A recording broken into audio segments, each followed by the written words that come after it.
Greeting, my name is Majash. Today I would like to share. So I've been looking at a subject concerning peace, and the question for this conversation is, what is my peace? Again, question concerning this conversation is, what is my peace? And I wanted to look at this in light of the economic possibilities that we are seeing now with the world, as the world draws closer and closer to becoming somewhat of a one world government, one world economy where you can establish your business locally and have various opportunities to gain international customers for your business in and around your region and outside of your region as well. And it seems very much more prosperous, more possible today, uh, more so than any other decade or century rather, with the aid of technology that we have it as we have it now, that we are able to communicate more effectively uh, and develop products more efficiently. And so, with this time, or at this time rather in our history, we are more possible as individuals, as small companies, as small regions and countries to establish ourselves economically on the world economic stage. And so at this time, it is very enticing for individuals, for companies to advertise, to be more involved in advertisement, to be more involved in the social landscape of advertisement.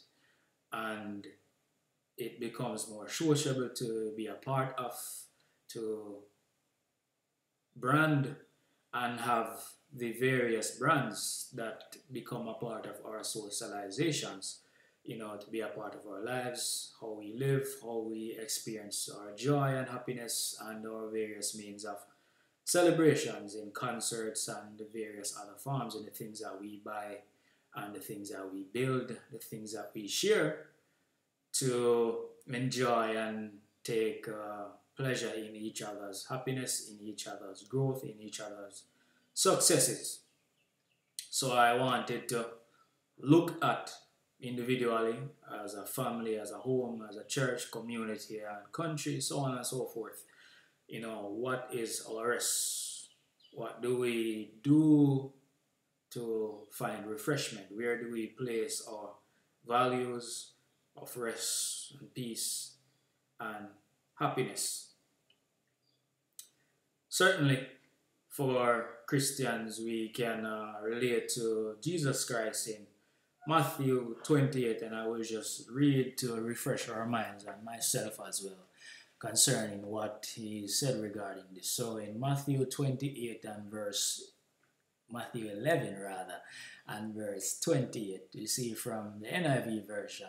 Well, I will read from the New Living Translation, right?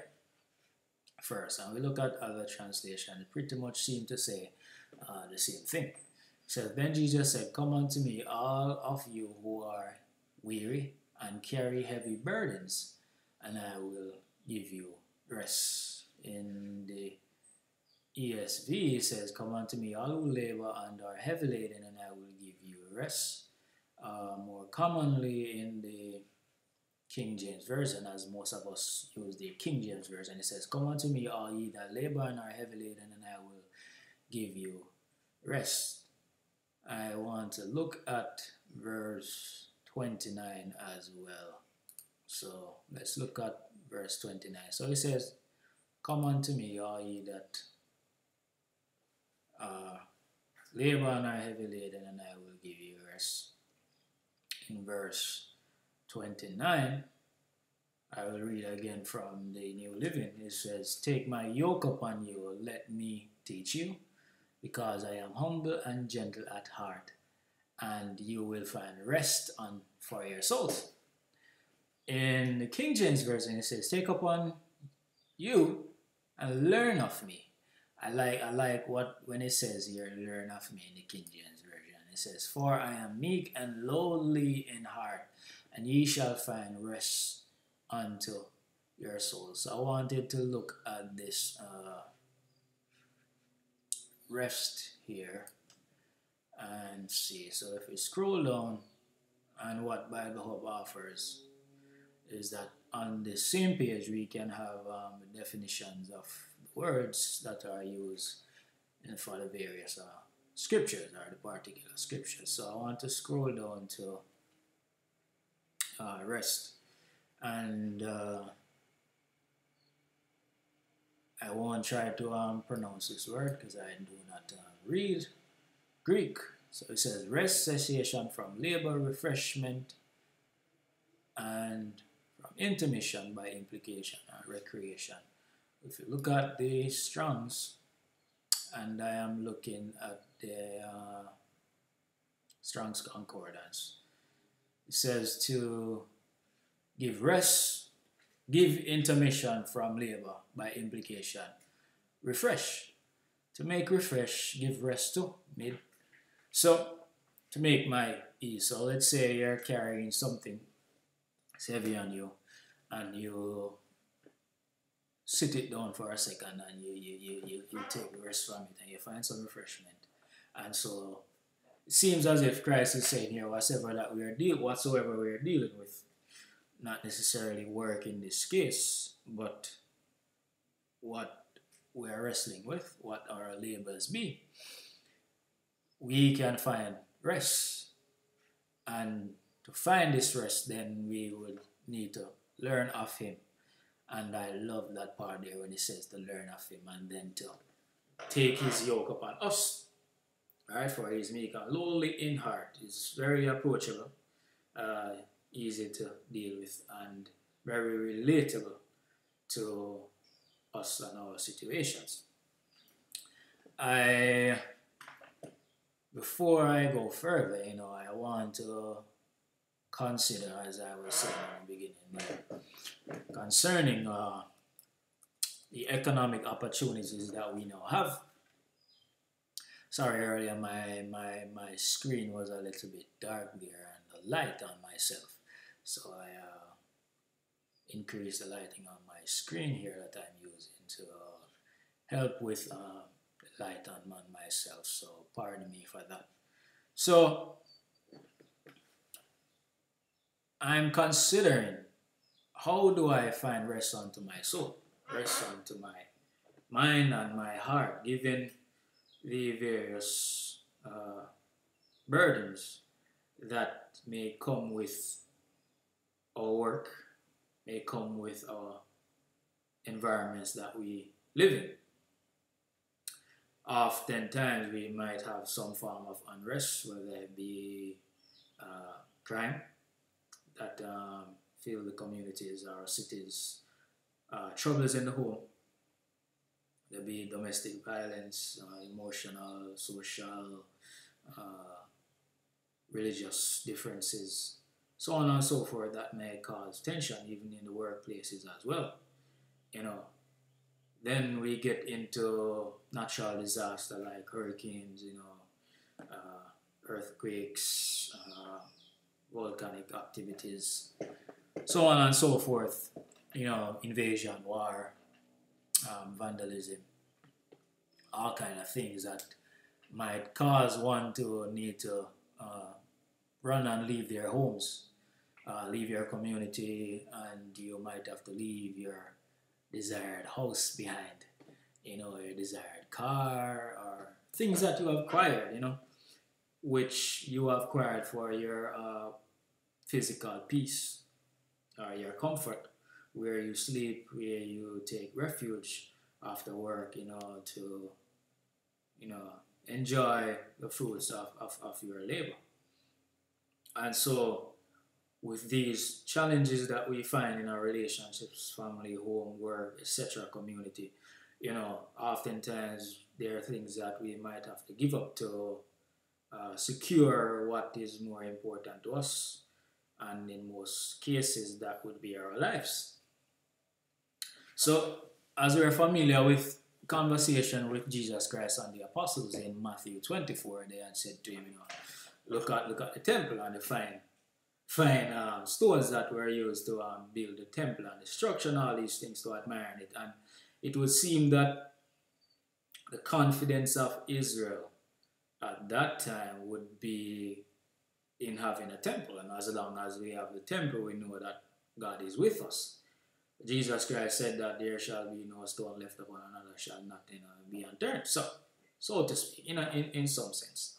So for someone then who would take rest, take confidence, have a peace of mind and some assurance of livelihood, as long as we have the temple, then we know that God is on our side and we have much to look forward to. We have our economy, anything that we would invest in, and the hope of our lives that we would need to further develop anything that we need to develop, whether it be our army, any infrastructure, roads, housing, water in the different areas in the country, the marketplace for people to sell and buy, and clothing, and all of these things that you need for your physical comfort. And so Jesus is saying at some point you're going to need to have to flee from your city, your home, the place where you have your livelihood, your happiness, and your family and friends and so forth. You will have to flee all of these things because the city is going to be besieged. So thinking about that, I considering for myself, if I am in such a situation and I find that my community where I live in, I have invested, I know I live in this, I find peace there too. Whether it be to go out at night or whether it be going out early in the mornings or just resting at home, you can find some comfort there, or having the economic opportunities I was hoping to express in the way that I expressed it earlier, hope it would cover at least much of the ways that we seek to have development in our own personal lives, development in our communities, and in our homes, the things that we hope and look forward to. What would be the balance in having such a conversation with someone you look up to, someone you admire, someone you consider to know the future, someone you would consider to have some merit in the things that you hope for and look forward to having this conversation with this individual, and then what follows, and then how would that apply to us in the time that we are living in our daily lives, and the things that we consider important to our livelihoods. So looking at this, I want to go back to an experience, the history considering Jeremiah, considering Jerusalem and Judah, and the war or the captivity that happened with Nebuchadnezzar and the Chaldeans, the Babylonian captivity of the kingdom of Judah. So let's look at Jeremiah chapter 38. We know that from the record in 29 that Babylon would come and seize the city and so forth and take the people and the kingdom, and they would be in Babylon for 70 years, and then after which then God would deliver them and bring them back into their own land. So at this time, the country of Jerusalem was already besieged by Nebuchadnezzar and his people. Now this time Zedekiah was still reigning in Judah, and so Jeremiah had prophesied that the city would be besieged. And so a conversation happened between Jeremiah and Zedekiah. So let's refresh our minds with this conversation, and then we will continue with this reasoning. If I go to, let me see if I can find. So they had put Zedekiah in prison at some point. So he had the conversation with, well, Jeremiah rather, and he had the conversation with Zedekiah. So he says in verse 17 of Jeremiah 30, he said, Then said Jeremiah unto Zedekiah, Thus saith the Lord, the God of hosts, the God of Israel, if thou wilt assuredly go forth unto the king of Babylon's princes, then thy soul shall live, and this city shall not be burned with fire, and thou shalt live, and thine house. But if thou wilt not go forth to the king of Babylon's princes, then shall this city be given into the hand of the Chaldeans, or Chaldeans rather, and they shall burn it with fire, and thou shalt not escape out of their hand. So here is Zedekiah proclaiming this prophecy to the king Zedekiah. Now, the king and his kingship, his substance that he has, and the leadership that he has to, provide, and the hope that the people will have in him being the king, and knowing that our king is still here, so we have some confidence that our kingdom will be defeated. Excuse me. Right? Because you had earlier, Hananiah had prophesied that all things would be well concerning Judah, that the Chaldeans would not besiege the city and take all their substances, right? And they would not lose their houses and so on and so forth, that they will have prosperity, so to speak. Here now, Jeremiah is saying that it's not going to be so, and these things are going to happen. So, as a king, what is now your response? What do you take comfort in? What is the king's rest? What is the king's peace? Will it be what God has proclaimed here concerning his kingship, concerning the kingdom of Judah, or does he now, take refuge in the fact that Hananiah had said what he had said, and that you have faith in your army, you have faith in having fought the Chaldeans before and, overcome them, and, your military, and have hope in what you have built, and now to give up your livelihood to go into another kingdom and to be a captive there. And so it's tough to, give up these things, the things that you have now found to be comfort unto your soul and to your life, and not only for yourself, but for your house and the people you lead and you inspire and you encourage, and they look to you for leadership and encouragement, so on and so forth. And you might have those, your advisors, who you look to for advice. And so here is the counsel of the Lord that is coming unto the king Zedekiah. So, and Zedekiah said, Jeremiah rather said, But if thou wilt not go forth to the king of Babylon's princes, then shall the city be given into the hand of the Chaldean, and they shall burn it with fire, and thou shalt not escape out of their hand. So Zedekiah responded, and Zedekiah the king said unto Jeremiah, I am afraid of the Jews that are fallen to the Chaldeans, lest they deliver me into their hand, and they mock me. But Jeremiah said, They shall not deliver thee. Obey, I beseech thee, the voice of the Lord, which I speak unto thee, so it shall be well unto thee, and thy soul shall live. But if thou refuse to go forth, this is the word that the Lord hath showed me. And behold, all the women that are left in the king of Judah's house shall be brought forth to the king of Babylon's princes, and those women shall say, Thy friends have set thee on, and have prevailed against thee. Thy feet are sunk in miry, and they are turned away back. So they shall bring out all the wives and thy children to the Chaldeans, and thou shalt not escape out of their hand, but shall be taken by the hand of the king of Babylon, and thou shalt cause the city to be burned with fire. Then said Zedekiah unto Jeremiah, let no man know of these words, and thou shalt not die. So he had, advised Jeremiah that concerning the conversation that they had, that it would not result to his death, because Jeremiah had concern that people who were against him would take his life if the king would hand him over to them. So here is the king worried about being mocked, concerned with his house and the wives and children and his substance and so on and so forth, his livelihood, to go now and give himself into another king.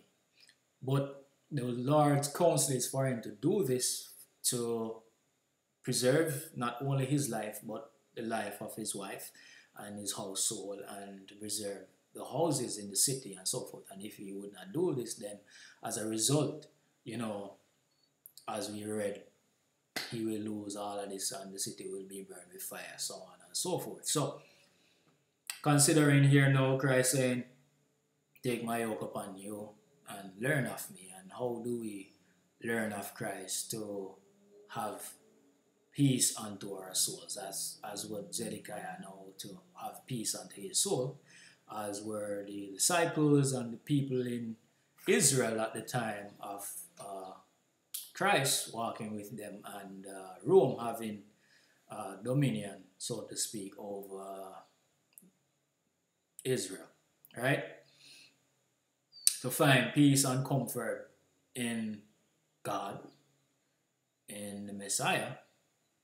And so we see this, what would be now for us, history lesson concerning Zedekiah's experience, but just considering, what would be his thoughts, what would be the things that he'd be considering, all the people that are depending upon him for, will there be sustenance, leadership, and so on and so forth, his advisors, the council, the elders, the other prophets, the people who are, carpenters, the people who are entrepreneurs, who are, developers of the things that are needed to run the city and maintain a city and different communities and the livelihood of the people.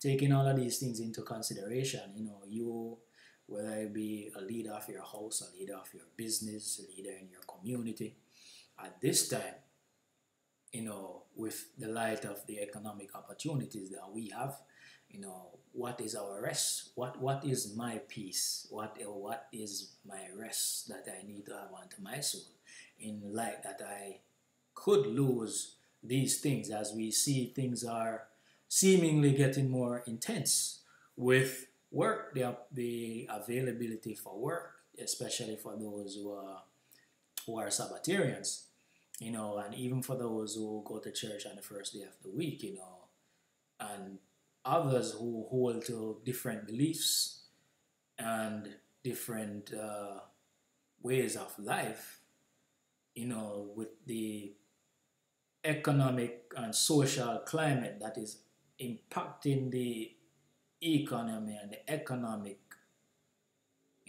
communities, to be able to function in these work settings. And how does your belief affect your availability to work? How does your beliefs, etc., impact and rest with others who do not share your same views and beliefs and your practices and your way of life, so on and so forth? To what do we, take comfort unto our lives, take comfort unto our souls, as, in light of the various opportunities that we have? Some of us might find that, next year I need to get a new car, I need to get new clothes, new shoes, I need a bigger closet, I need a bigger house at some point, as you're growing and you're gaining success in the things that you pursue.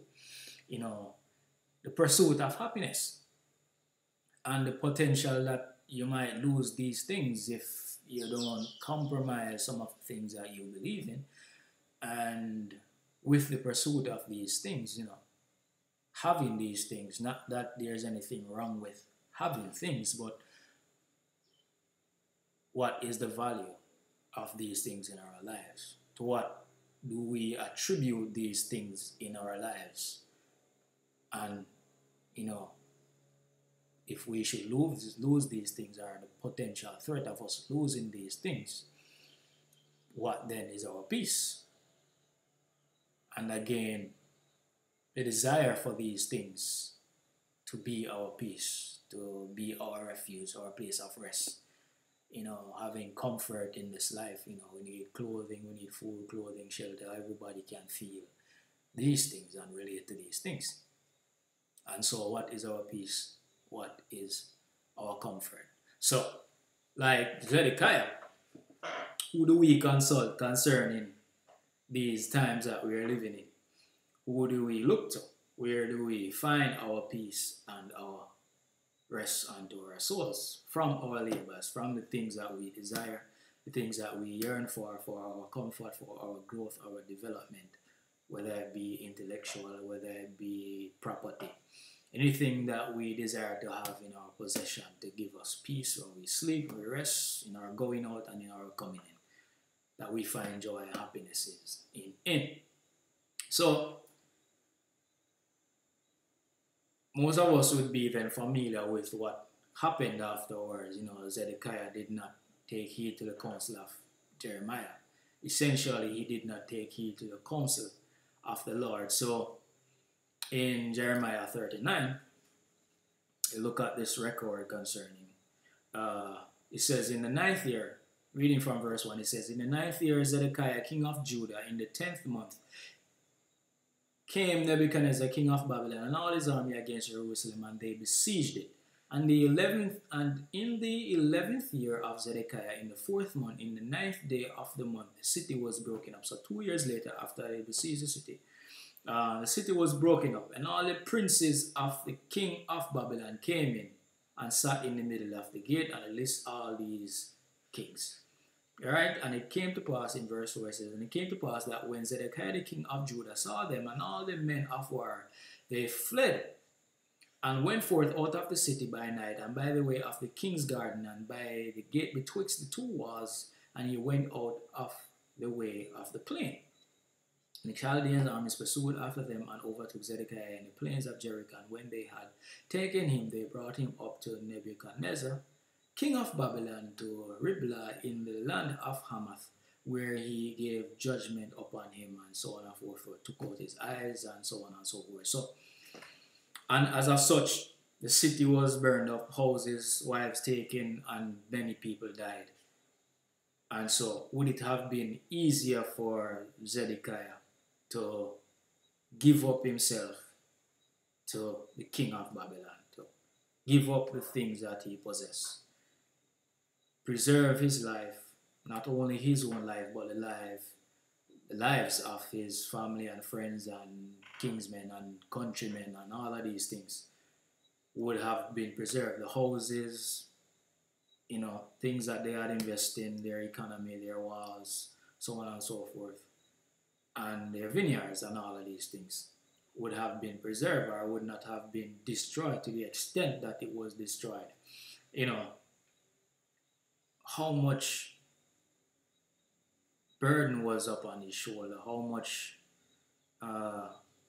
weight of this decision that he had to make, and the counsel which he should have taken. You know, looking back, you know, it's easier to look back always, you know, to say then, all right, boy, if only I had done this, if only I had known, there is a common speech that we have to make, you know. So, Zedekiah, and considering myself, no, I am a Zedekiah. How many times have I refused the counsel of the Lord? How many times have I sought to do the things which seem more, you know, likable, more probable, more realistic from counsel of, you know, whether it be economic advisors, whether it be people in my own workplace, whether it be friends, my own livelihood based on my own perspective and the things that I want for myself, the things that I enjoy in my own livelihood, you know, and reject the counsel of God to do the will of God and to find peace and rest unto my soul, and not so much unto to have peace with the things that I possess and the things that I have. And these decisions often they are tough to deal with. And in Zedekiah's case, it led to his death. And thankfully, those bad decisions that I have made have not yet led to my death. But what about the death of my heart and my soul and the hardness of my heart, resisting and rejecting the counsel of God? And looking at our time, and as I said earlier, and as we all can see, the various opportunities that we now have in this, the turn of this now economic revolution with technology. What is my peace? What is my place of rest? What do I take refuge in? Tough decisions to make, but nonetheless we have to make these decisions daily to have rest. So if it does come to these things, that if I have to give up my place of livelihood, my city, my home, maybe even country, Jesus said, when they persecute you in this city, flee to the next. And you have to give up your home and all of these things and hope that the people you love and care for, they will also listen and follow you in these times. And it's tough then, dealing with family and friends, loved ones, so on and so forth. Will they follow you and hearken unto such a counsel? Much like Zedekiah here, much like people of Jerusalem during the time of Jesus' counsel, or to the apostles, and later on to the citizens of Israel, concerning 70 AD, as we know. And so, in all of this, thinking about it and considering it, we also see, if we look at Luke chapter 12, right? Jesus spoke a parable. I'm reading from verse 16. He says, "And he spake a parable unto them, saying, The ground of a certain rich man brought forth plentifully." Right? So this man have a business, and his business is producing, and he is having increase in the things that he is producing, much profit. So, and he thought within himself, saying, What shall I do, because I have no room where to bestow my fruits? And he said, This will I do. I will pull down my barns and build greater. And there will I bestow all my fruits and my goods. And I will say to my soul, Thou hast much good. You have much good laid up for many years. Take thine ease, eat, drink, and be merry. So, in the things that we develop in our business, we have growth in the various things that we invest in, and in our businesses, in our companies, whether they are employed or whether you're an employer, entrepreneur, and all these things that we pursue, saying unto our souls, well, business is growing, going to be fine for the next couple of months, next couple of years, next decade, such and such turnover. Then with this development, with growth that is happening now, we can predict or hope to predict various financial cycles as we examine these things. What do these things mean to us in terms of being merry, being happy, looking at the future, looking at the different things that impact our socialization, our societies, our economy, whether it be crime, whether it be, as we discussed earlier, or was mentioned earlier, natural disasters and so on and so forth. But in the growth of our businesses and the various things that we take on, what is our rest? Is it like this particular individual here where Jesus Christ is speaking of in this parable? And I examine myself, what is my rest? Is it my relationship with God? Is it the things that I possess? Is it the things that I hope to possess? And having these things for my comfort, as I need comfort, I desire comfort naturally. Can't escape it. If the night is cold, I'm going to draw for something for my comfort to keep me warm. So.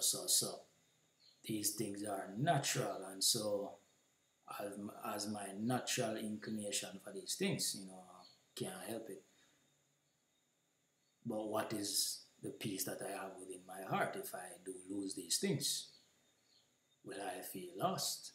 Or can I still find some form of peace in my heart, in my mind, in my life, concerning these things? And I'm thinking about these things, and for me, this is an interesting topic, and so for me, this is merely an introduction to this topic concerning, our own country here in Jamaica, things that are happening in the world, and the things that are projected to happen in the world, whether it be, cashless society, how we spend, and how we earn, how we interact with the economic communities, whether it be local or internationally or within our own communities, and the businesses that we hope to establish, be a part of, and the things that we hope to, gain to provide peace unto our lives and to that of those we love and care for. So I would love to hear from you. What are your thoughts concerning peace unto our souls? What is my peace? And so what is your peace? What are the things that you desire, and what is the value of these things in our lives? Once again, thank you for your time. My name is Majash, and I look forward to hearing from you, and have a blessed evening. Shalom. La, la, la.